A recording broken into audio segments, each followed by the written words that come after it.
Welcome back to the channel. And again guys, in this video we're going to work on this M235. It's a 2015-16 plate, and what we have, forget them two at the top that we've worked on and we'll sort out.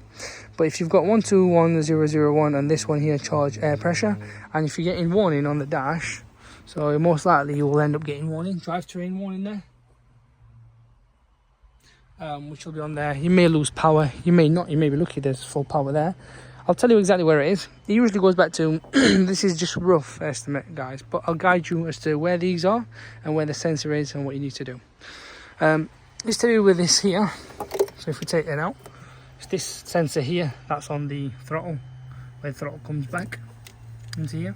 So it's this sensor. You've got two bolts, one at top, one at bottom. I'll see if I can get let's see if we can get the part number. I don't know if you can read it guys, but I'm sure you can stop it and screenshot it. So this tends to go faulty. It's not a common issue, but things do happen. We've got to understand that. And if it does, buy an original OEM sensor guys. Don't buy aftermarket please. Original OEM, plug it in. It's just a plug and play. There's nothing fancy. You can reset the adaptations using, I'm using the iCar Soft CR Ultra P. But if you've got a decent machine, reset it and then just do a full scan and clear, done, dusted, move on. But that's where this code is, and that's where it is.